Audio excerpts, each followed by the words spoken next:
I got to do a lot of editing there. All right. Sorry. Hold on. Edit out Courtney. Please put out edit where Kara said the hunky mailman. I don't know.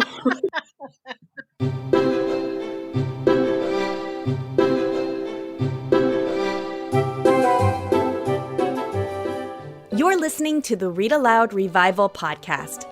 I'm your host, Sarah Mackenzie, homeschooling mama of 6 and author of The Read-Aloud Family and Teaching from Rest. As parents, we're overwhelmed with a lot to do. It feels like every child needs something different. The good news is you are the best person to help your kids learn and grow, and home is the best place to fall in love with books. This podcast has been downloaded 7 million times in over 160 countries. So if you want to nurture warm relationships while also raising kids who love to read, you're in good company. We'll help your kids fall in love with books, and we'll help you fall in love with homeschooling. Let's get started.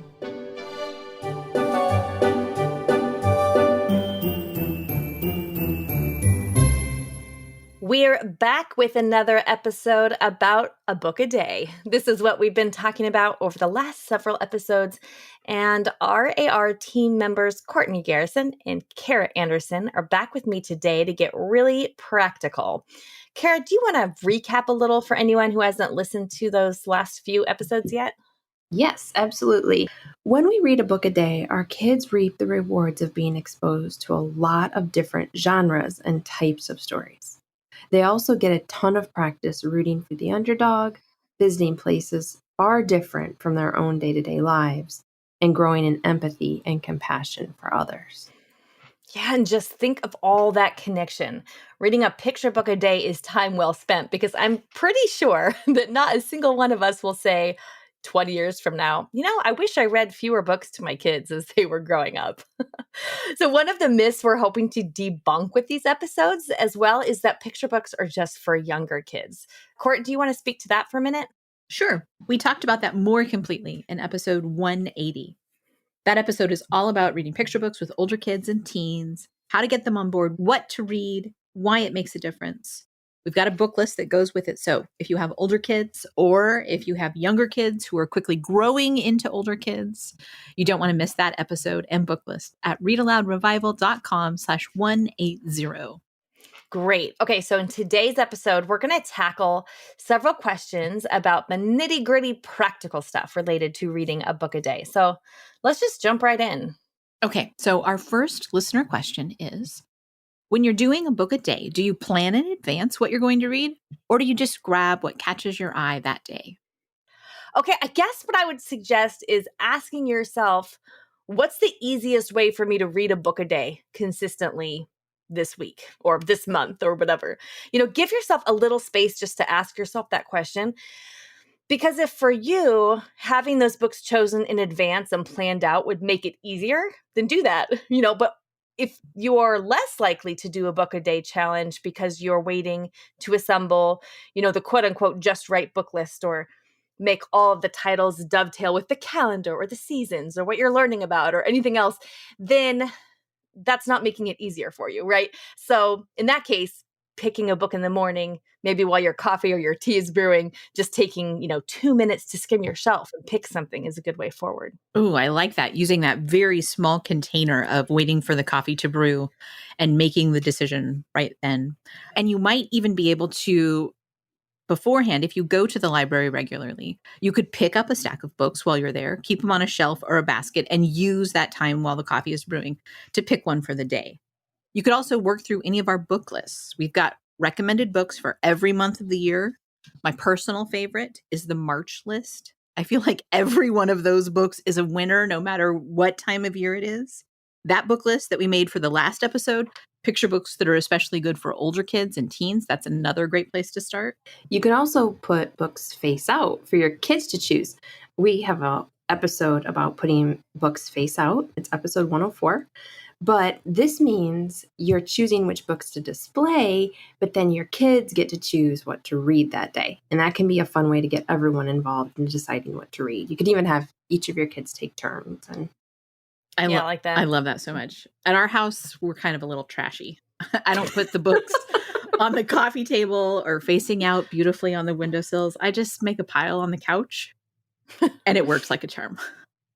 But it's just so good. That's such a good reminder that we don't need to be fancy about this. You don't need like special face out bookshelves or something, or like an Instagram worthy setup. It's really just about putting books face out because the covers will appeal to our children. Right. They'll draw them in as an invitation. I think any way you look at it, just making sure we're not getting too legalistic about any of this, right? The key question here is, what's the easiest way for you to read a picture book a day with your kids? However you answer that, that's going to be a really good path forward for you, whether that's reading at whim or planning it out in advance. That's such a good way to look at it. That's such a good way to look at so many things. I know. Whatever is the easiest way. Don't put up stumbling blocks for yourself. Before Just you even choose get the easy started. path. Yeah, really good. Okay, let's move on to the next question. This one comes from Amanda. She left us a voicemail. Hi, Sarah. My name is Amanda. I have 2 little boys. My oldest is 3. He'll be 4 in a few months. And my question comes after I've just listened to your interview with Dr. Hutton. I am so encouraged to just read more picture books with my son, even though I feel like I am ready to move on to novels or something a little bit longer. But I find that right now it's more difficult to just have access to the library to new picture books. And so we're reading the same ones over and over again. And I'm wondering if we're still going to get the same effects on the brain while we read the same book over and over and over again, even if it's practically memorized. And then along with that, he loves Richard Scarry's, we have his best storybook ever, which is essentially a treasury of a bunch of his golden books. And in that, a lot of times I'm just pointing to things and naming them, or he's pointing to things and naming them. And so do you think that books like that are going to have a similar effect on the brain as reading a picture book would, in that he's building his knowledge, his vocabulary, his bank, as you said? And I appreciate your time, and I'm so thankful for all you do. Bye-bye. Ooh, all right, a two-parter. Let's start with the first question. Does rereading have the same benefits on the brain as first reading? Sarah, you want to take this one? Yeah, I think, Amanda, if you haven't heard episode 141 yet on why rereading is possibly the best reading, you just might enjoy that episode a whole lot. There are actually tons of benefits our kids get from rereading that they don't get on the first read of a book. So the short answer, I think, is yes, rereading the book is just as impactful on the brain and significant for the brain as reading it for the first time, and actually possibly more so. Yeah, the research on this is just kind of crazy. There's a study that you mentioned in episode 141 that children are actually more likely to retain knowledge of vocabulary if they're exposed to words through repeatedly reading the same book than if they're encountering those same new words in a different book. That's kind of amazing. Basically, new knowledge, better vocabulary are academic gains that all kids get from reading or hearing a book. But rereading the book really makes the retention of that vocabulary go up. Yeah, I mean, I think this is even more powerful when we remember that generally speaking, we'll find the best, most beautiful language in picture books. They tend to be crammed with beautiful language, like poetry, right? Even more so than chapter books and novels. So if what we're going for is higher retention of knowledge and vocabulary and all that good brain stuff Dr. Hutton talked about in that episode, choosing picture books is going to pay off big for us over longer works. And then rereading those picture books is going to solidify everything and sort of take it to the next level. There's more to rereading too. Actually, that's one of our most listened to episodes, episode 141, why rereading is possibly the best reading. So have a listen to that one if you can. And there was a second part of this question. It was about Richard Scarry type books, and are just pointing at pictures and naming things basically, is that helpful? What do you have to say about those, Sarah? Oh, my kids loved those. And I will admit that as a child, I remember adoring Richard Scarry, but as an adult, they're not my favorite books to read. Probably because I don't enjoy the whole point and say kind of reading experience as much as my kids do. But I do think there's a few things these books in particular offer. I think they offer a really wide vocabulary because as you're pointing to items and you're naming them, I mean, that's a vocabulary building experience in itself, right? And they're just delightful. Every kid I know seems to love these kinds of books. I know all 6 of my kids have loved these kinds of books. And the other benefit that I think these books offer in particular is that you don't need an adult to read them the whole time. So I'll often grab these Richard Scarry books or other books like them when I know we're going to be waiting in a waiting room at the dentist office or at a soccer game or outside the ballet studio or something, because my younger readers who may not be able to read on their own have always been able to enjoy them, even if I can't sit and read to them at that time. So I think they have a place, and I would value them and keep them and let my kids love on them. I mean, I wouldn't only read these books, but sure doesn't sound like that's what you're doing, Amanda. So I don't think they're subpar in any way. They just offer something different. Yeah, Richard Scarry is sacred at our house. We still have my husband's copy from his childhood of Busy, Busy World. It's been taped up again and again. I sort of approach reading Richard Scarry like reading a wordless book. So it's pointing at what you say, but I think there's more there. There's more to see. There's jokes, there's recurring themes, there's characters. We just talk about what we're seeing. And so even though they might not have the same sophisticated language of a narrative, more poetic book, they offer a lot to a young reader.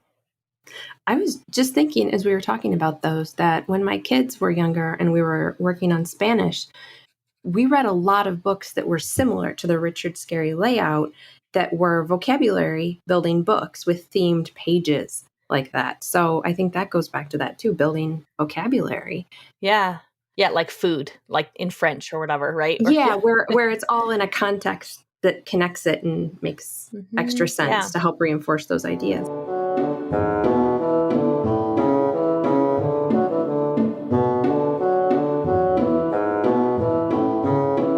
So here's another practical question. This person asks, when do you suggest that we do this book a day? Is there a time of day that is better than others? What do you think? I think whenever it's most likely that you'll do it.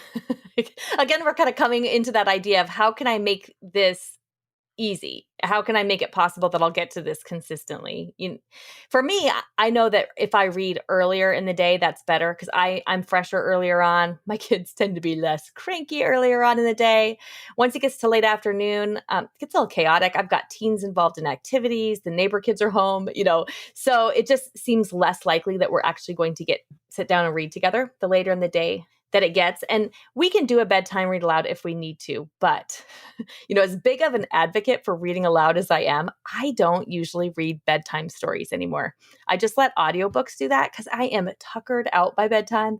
And I really want to enjoy reading aloud as much as my kids do. And I do not enjoy it when my number one goal is to get those kids out of sight for the rest of the day. So for me, earlier in the day is better. But again, it comes back to that question. When is it going to be easiest for you with your current schedule and your kids' ages and the season of life that you're in, right? Just this week. Don't even think about it like big picture. Just this week or this month, right now with what you have going on, when's the easiest time for you to do it consistently? Yeah. One suggestion that we often give around here is to pair reading aloud with a snack or a meal because we're already feeding our kids probably multiple times a day. So pegging the read aloud time to a time that we already know will happen, mealtime, that's an easy way to sort of remind ourselves of what we want to do. Yeah. Here's another voicemail question. This one comes from Allison. Hello, Sarah. This is Allison from Missouri. We enjoy your podcast, and I was just wondering if you could give me any recommendations for picture books about vehicles. I have a 2-year-old boy who loves trucks, trains, planes, you name it, and I'm running out of ideas. So I thought I'd put that bug in your ear and see if you can give me any more. My favorite kind of question of all. Can you recommend any books for a kid who loves? I just love that question, no matter what it is, however that sentence ends. I'm pretty sure we can help her out. An obvious suggestion to me, the one that comes to me first off, which you probably already knows about, is Goodnight Construction Site. And there are some spinoffs by that same author and illustrator that are worth reading too, like Mighty Construction Site and a few others, I think. I just thought when we were listening to that message of a book that you introduced me to, Sarah, is it Sheep in a Jeep? Oh, yes. Would that count? For sure. If that counts, Allison, I know that your family's a big fan of that one, Sarah. Yeah, by Nancy Shaw, and it's just hilarious. There's a whole series. That's the one that has a vehicle in it, but they're really fun. And of course, we mentioned Richard Scarry earlier, and he has a book called Richard Scarry's Cars and Trucks and Things That Go. That is one of those point and say kind of books that kids keep looking at for a long time. Candace Fleming and Eric Roman, they're a husband and wife team, and they have a couple of books that also might be of interest here. One is called Bulldozer's Big Day, and the other one is Bulldozer Helps Out. And those were both pretty big hits with my twins when they were young. They were super fascinated by diggers. Let's see, what else?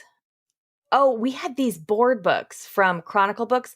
One was called Motor Mix Flight, and the other was called Motor Mix Emergency. They're like board books that were divided into 3 sections, and then you flip through like the top, the middle, or the bottom section to make different things that go. And my twins loved those. They got a lot of love in our house. So Motor Mix is what you want to look for. We'll put those in the show notes. Oh, I bet that 2-year-old is going to go crazy for those. Little Blue Truck is another favorite by Alice Schertle, and there are several spin-offs of that one. Oh, and If I Built a Car by Chris Van Dusen, which was really fun. It has really fun rhyming text as well as fantastic illustrations. And then the classic Mike Mulligan and the Steam Shovel is always a favorite, and there's a really good audio version of that one accompanied by the London Philharmonic that was made by Maestro Classics, and we'll put that one in the show notes too. Oh, and we always buy Freight Train by Donald Cruz for families as a gift for new parents because we love that book so much. Okay, but we should probably stop because we could keep going and make this whole episode about transportation books. We will put all of these titles in the show notes so you can find them at readaloudrevival.com/181. Okay, next question. This listener writes, can you talk about the investment of money picture books are? It can feel indulgent to spend money on something we're going to be finished with in 10 minutes. Ooh, this is a good question because, picture books give a good return on investment. Lots of bang for a small investment of time. But what about the investment of money? I mean, plunking down $17 for a 10-minute read, even if I'm going to reread it, that's a lot of money and it feels like a valid hurdle. So what do you say about this, Sarah? One thing I think we should keep top of mind here is that stories don't really deliver value as a per word investment, right? War and Peace is not worth more than Pride and Prejudice. Some of us might have the opposite opinion, in fact. Even though War and Peace is 4 times as long, right? Okay. So a picture book is probably 500 words or less, maybe a lot less, but you're not paying $18, $20, whatever, where you're not paying for 500 words. Because, you could get 500 words for free on the internet anytime you want them, right? Instead, we're paying for something else. We're paying for a memory, an experience. We're paying that in hopes that this book will offer poetry of language, richness of art, an immersive story, and an opportunity to connect and to rest and to enjoy each other and the world a little bit. So this opportunity to expand our minds and our souls. And that's kind of a lot that we're asking for $20 to do when we look at it that way, right? But that's what we're paying for when we spend our money on a picture book. And then we can consider as well that if it lives on our bookshelf and it becomes one of our child's favorites, then it's also becoming a childhood companion that they'll never forget.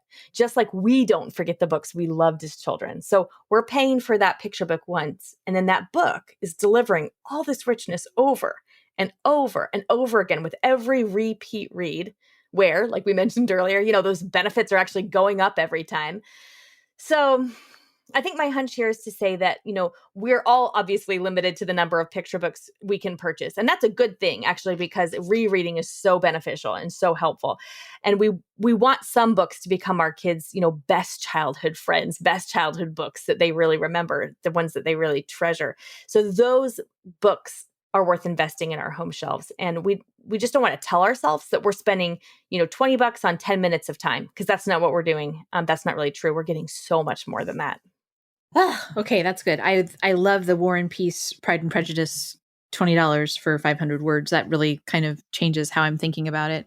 Maybe it's worth thinking too about how we choose which books to buy and which books to borrow. Way back in episode 19, the women who write at Aslan's Library, they said that there are some books that are just house guests. They come, they stay for a while, and they're gone. So those are books, like from the library or from a little free library or the thrift store. But there are others that you want to live with. Those are the books that you purchase. So in our family, we borrow from the library first. And then if we're borrowing again and again, we'll consider buying the book. Kara, in episode 178, you mentioned the Maple Hill Farm books by the Provincens. And we have loved these books for years and years, but we don't own them. We just get them from the library. Well, after you reminded me of the books, I had to take the plunge and I put it in order so that we can have them forever. I was thinking our books of the week are cream of the crop, right? So they are great books to own. So if you're looking for a gift for a child you love, or you're thinking you'd like to start adding some books to your home library, those could be a good place to start. They're really sort of a collection of Read-Aloud Revival favorites. Books of the week, for those listeners who aren't familiar, there are a series of recommendations I did a while back while I was choosing one excellent book to highlight each week. That was really fun. They're very short videos to go with it. They're about 60 seconds. And we've got those all collected on the website, so we can link to those in the show notes. And yeah, those are great books to own, I think. And as well as the books that we choose for family book clubs at RAR Premium, those can be great books to own as well. Because we always choose those family book club books with an eye for, best of the best type quality that make them really good to add to your family bookshelves with an investment if you can. Really good to revisit often. And those are the kind of books that you want to be, like you had mentioned, Courtney, that you want to live at your home instead of just be house guests. And of course, as you were saying that, I was thinking, and there are those books we bring home from the library that we need to usher out early. Because they're staying too long. It's like that Ben Franklin quote, fish and house guests start to like go bad after 3 days or something. What is it?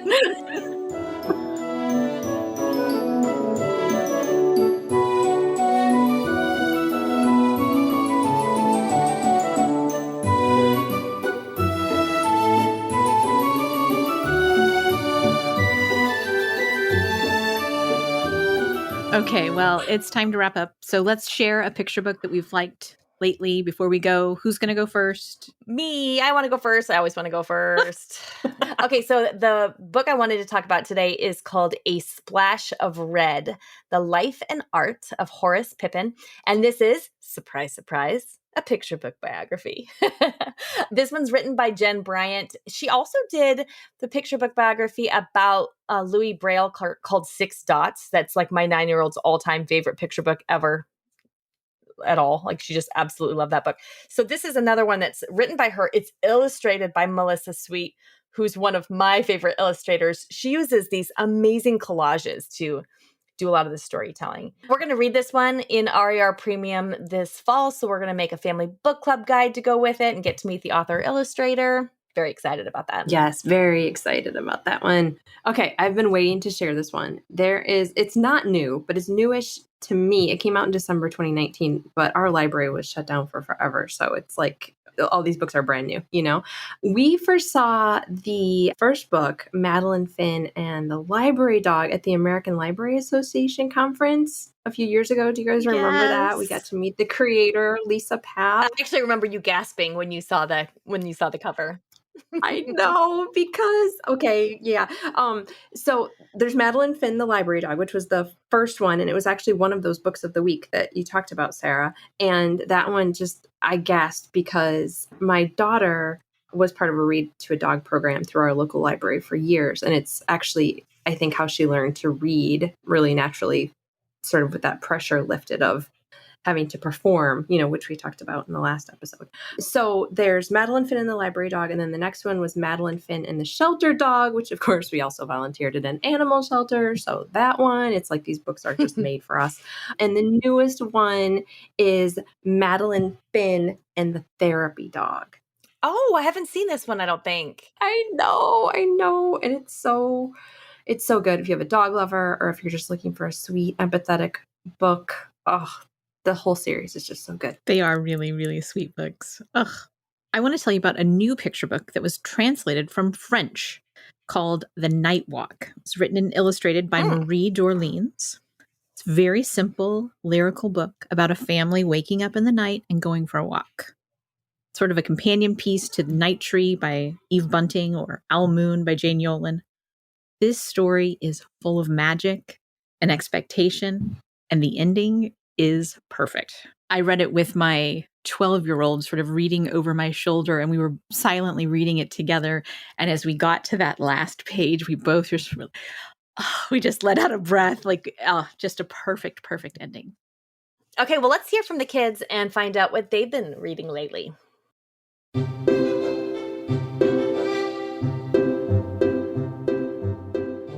Now it's time to hear from the kids. They'll tell us about the books they've been loving lately.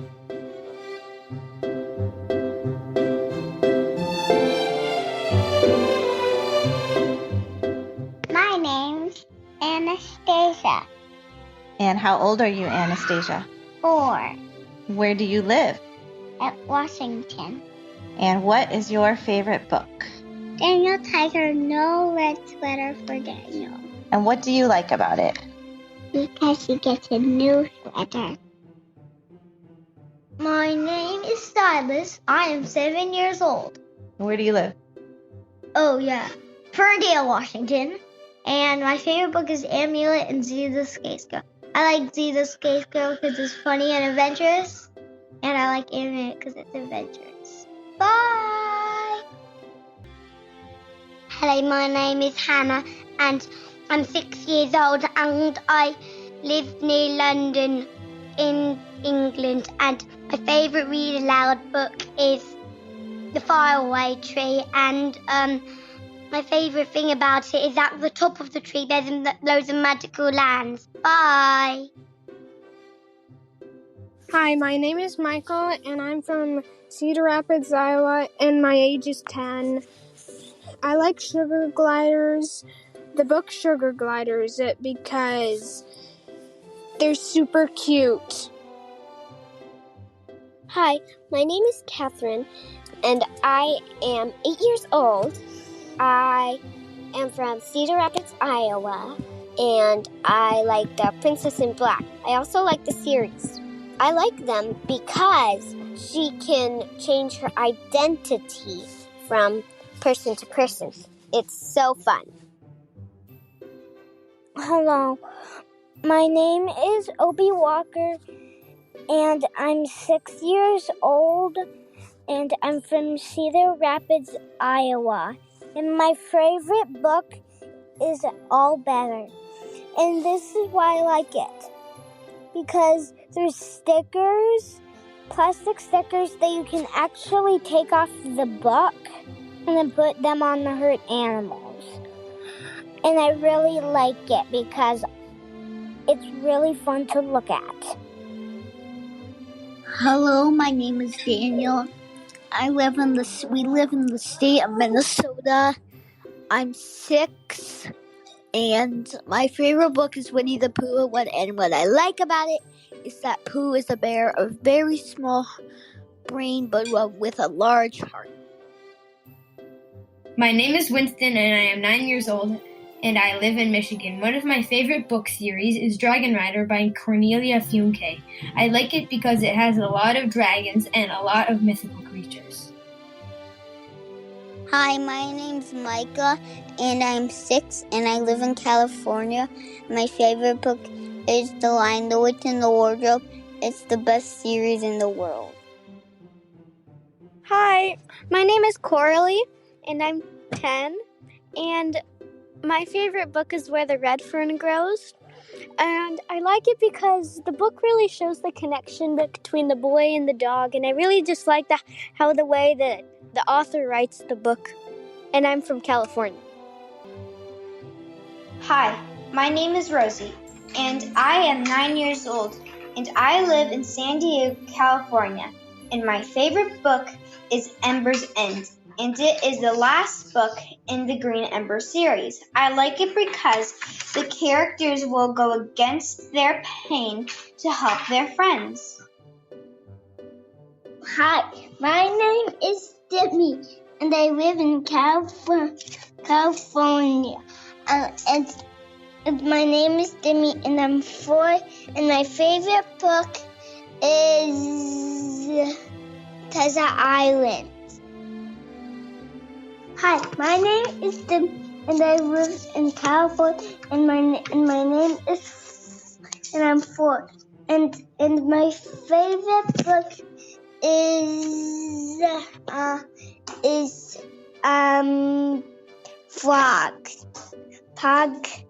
and Tugs. Hi, my name is Annie. I live in San Diego, California. I'm 6, and my favorite book is Pippi Longstocking. I like it because she's funny in the book. Thank you, kids. Excellent recommendations today, as always. Remember, you can go to the show notes at readaloudrevival.com/181 to see all the books we mentioned in this episode and to find all of the printables and helps for your picture book a day. Ask yourself the question, how can I make this easier? And then go from there. Thanks so much for listening. We'll be back in a couple weeks with another episode. In the meantime, go make meaningful and lasting connections with your kids through books.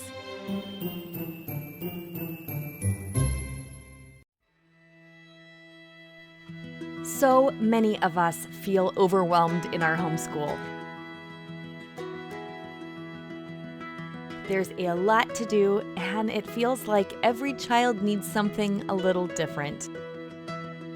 The good news is, you are the best person on the planet to help your kids learn and grow, and home is the best place to fall in love with books. I'm Sarah Mackenzie. I'm a homeschooling mother of 6, the author of Teaching from Rest and the Read-Aloud family, and I'm the host here on the Read-Aloud Revival podcast. This podcast has been downloaded over 8 million times.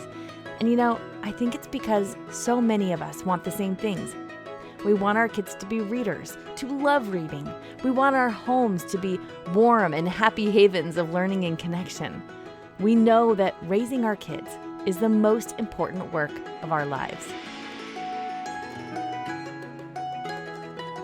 That's kind of overwhelming, right? You are not alone. In Read-Aloud Revival Premium, we offer family book clubs, a vibrant community, and Circle with Sarah, coaching for you, the homeschooling mom, so you can teach from rest, homeschool with confidence, and raise kids who love to read. Our family book clubs are a game changer for your kids' relationship with books. We provide you with a family book club guide and an opportunity for your kids to meet the author or illustrator live on screen. So all you have to do is get the book, read it with your kids, and make those meaningful and lasting connections. They work for all ages, from your youngest kids to your teens. Every month, our community also gathers online for a Circle with Sarah to get ideas and encouragement around creating the homeschooling life you crave. They're the most effective way I know to teach from rest and build a homeschool life you love.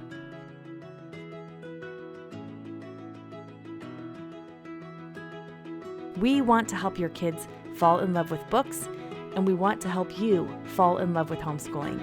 Join us today at rarpremium.com.